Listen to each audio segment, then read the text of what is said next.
Bonjour. Oui, bonjour. Merci d'être avec nous, Elisa. Alors, vous êtes travailleuse du sexe et Exactement. évidemment, alors ça c'est également un grand tabou, mais évidemment, c'est des personnes avec un handicap parfois qui font appel à vous. Tout à fait, tout à fait. J'ai parmi tous les contacts que je peux avoir, il m'arrive effectivement d'avoir des personnes avec des handicaps, donc plus ou moins lourds. Effectivement, on a du léger handicap psychique à des handicaps physiques un peu plus lourds. Vous avez suivi une formation, parce que je sais que ça existe pour certaines personnes. Vous l'avez suivi ou pas?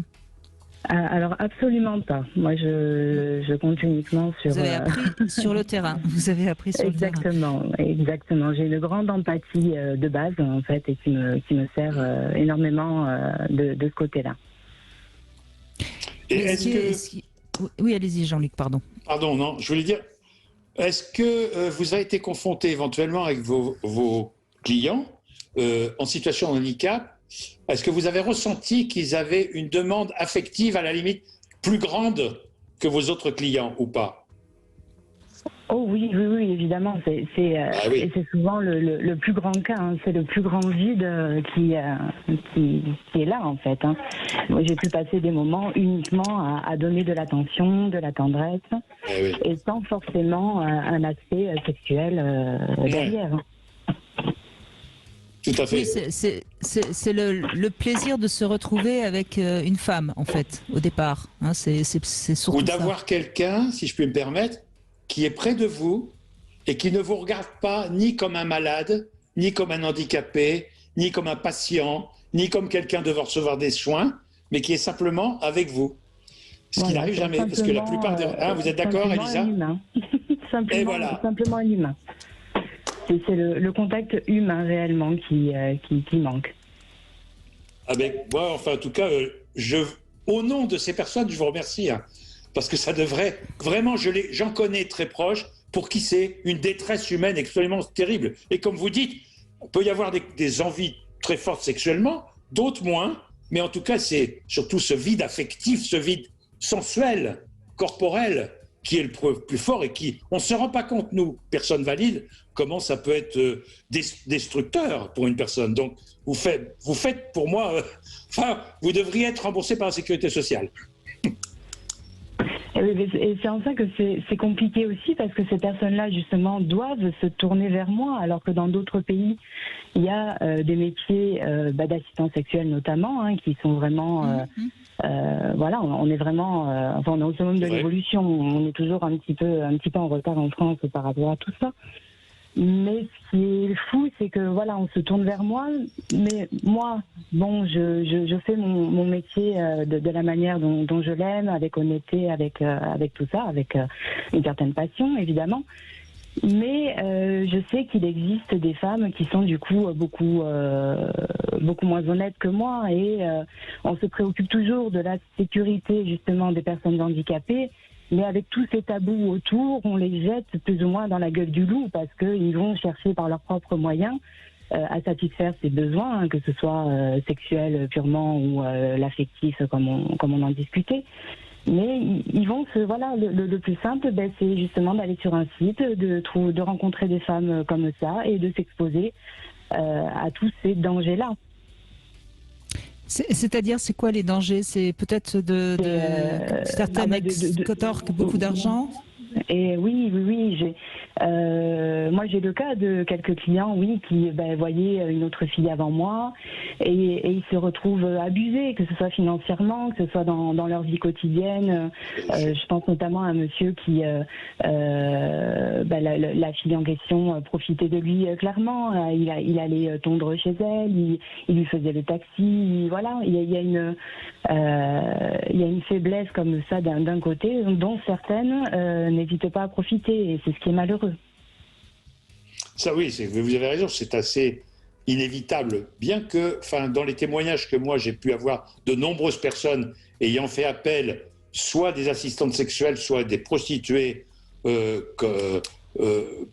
personnes handicapées, en sait peu finalement. Enfin, moi, j'ai jamais eu de cas, alors que j'ai connu beaucoup de monde, j'ai jamais eu de on m'a jamais relaté.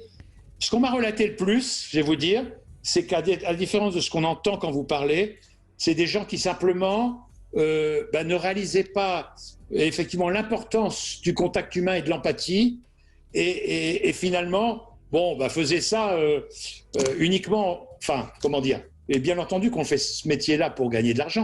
Mais en tout cas, il y avait une très grande frustration de la part des personnes parce qu'elles avaient l'impression d'être un peu invisibles. Voilà. Que, hop, c'est tout, quoi. Et alors qu'elles recherchaient... Il y avait juste la relation sexuelle, basta, et pas du tout d'empathie, comme vient de le dire très joliment Elisa. Mais des dangers, des véritables manipulations et vulnérabilités, enfin, personnellement, je ne connais pas tout, loin de là, hein. J'en ai pas eu, j'ai pas eu d'écho directement de témoignage de ce fait-là. Après, oui, il y a peut-être une honte aussi qui fait qu'on n'en parle pas spécialement. C'est vrai que c'est des confessions qui m'ont été faites après plusieurs rencontres, après une mise en confiance relativement importante. Oui. Donc, c'est vrai qu'on n'a jamais envie de se vanter d'avoir été arnaqué, ça c'est sûr. Exactement. Ça, c'est clair. Exactement. Oui. Après, ce serait vraiment beaucoup plus simple si tout ça était reconnu, si tout ça pouvait être encadré réellement, et on mettrait tout le monde en sécurité. Eh oui. Vous avez entièrement raison. Alors, sachez simplement que, je ne sais plus l'année, mais c'est il y a quelques années, le comité d'éthique avait retoqué la demande des associations pour la création et l'existence d'un métier d'assistant sexuel pour les personnes handicapées. Ça avait été retoqué. C'était du temps de Madame Bachelot. Hein. Bref, mais j'ai eu des rapports directs avec des gens, disons, dans les sphères gouvernementales, il n'y a pas si longtemps, il y a moins d'un an, qui m'ont dit qu'ils étaient prêts à remettre ce sujet parce que aussi l'opinion a changé. L'opinion publique ayant évolué sur ces questions, et puis il y a heureusement la pression des associations de personnes en situation de handicap qui demandent à ce qu'effectivement on puisse remettre ce sujet sur le tapis. Et on m'a assuré qu'on n'allait pas les laisser tomber, qu'on a essayé de continuer. Bon, on a eu le Covid, tout ça qui fait que ça n'a pas arrangé les choses, mais ça veut dire qu'on peut peut-être avoir un espoir, en fait, parce que en fait, la grosse difficulté, c'était de changer la loi globale, puisque l'État français considère que c'est assimilé à la prostitution, ce qui n'est pas faux en soi. Hein. Mais en fait, dans les pays où c'est autorisé, en fait, il n'y a pas de loi spécifique. Hein. C'est en fait une dérogation. Aussi bien en Suisse, en Belgique, en Hollande, en Espagne, il n'y a pas un métier spécial d'assistant sexuel c'est qu'il y a une dérogation concernant la loi pour les personnes en situation de handicap. Voilà. Oui, mais ce qui est complexe, c'est que pour l'instant, la prostitution étant plutôt sous le signe de l'abolition, c'est pour ça que c'est compliqué. Mais on comprend tout à fait qu'un homme qui a un handicap physique, ça soit difficile pour lui d'aller dans la rue, de séduire une femme, et quelqu'un qui a un handicap psychique, forcément c'est pareil, c'est difficile pour lui de faire la rencontre. Quelle différence vous feriez, Elisa, justement, entre les différents handicap? Dans quel sens, c'est-à-dire? Est-ce que vous trouvez que les personnes qui ont un handicap physique sont narcissiquement plus blessées ou ce serait plutôt celles qui ont un handicap psychique? Alors, moi, j'en ai pas vu énormément, mais sur des handicaps physiques, ça fait des gens qui sont très... ils s'excusent presque d'être là, en fait. C'est vraiment... voilà, il y a une blessure comme ça, au fond, effectivement, hein, qui... voilà, et puis on sent ce sentiment de rejet qui a eu un peu toute la vie. On sent des gens blessés comme ça. Sur des handicaps un peu plus... Oui, pardon. Oui, je vous écoute. Non, je disais par rapport au handicap physique, il y a peut-être un peu une honte aussi de son corps qu'on doit montrer pour avoir justement une relation intime et qu'en même temps on a honte de montrer, non? Oui, et d'ailleurs, je suis souvent, justement, avec les handicaps physiques, ça demande un long temps auparavant de discussion. Pour le mettre à l'aise. De vraiment comprendre et eux de m'expliquer. Voilà, parce que je découvre la personne, les différents handicaps physiques. Bon, vous êtes dans une chaise roulante, mais entre deux personnes en chaise roulante, les mêmes choses ne peuvent pas fonctionner de la même manière. Exactement. Voilà, donc ça demande tout un temps d'adaptation comme ça, de prise de connaissance pour après faire une rencontre qui soit agréable pour tout le monde. Hein, et qu'il n'y ait pas de gêne plus que ça. Mais après, oui, pour en revenir au handicap psychique, pardon, je continue. Allez-y. Là, c'est différent. Il y a... Pour ma part, j'ai plus été confrontée à justement du besoin de tendresse, d'attention, des discussions aussi, simplement, dans un cadre très neutre. Voilà, sans parler de handicap réellement, comme une discussion avec une personne lambda. Et je crois que c'est quelque chose qui manque énormément aussi. Oui, ils ont besoin de chaleur humaine. Après, voilà. C'est vraiment moi la grande différence que j'ai pu constater. Mais bon, de mon expérience personnelle. Hein, Ben, je crois que ça confirme assez ce que nous-mêmes, Jean-Luc a plus d'expérience que moi, évidemment, mais ce qu'on a constaté, non, Jean-Luc Letellier, ce que dit Elisa, hein? Non, mais tout à fait. L'un n'empêchant pas l'autre. Mais, bien sûr. Oui, tout à fait. Voilà, c'est pas exclusif. La grande tendance.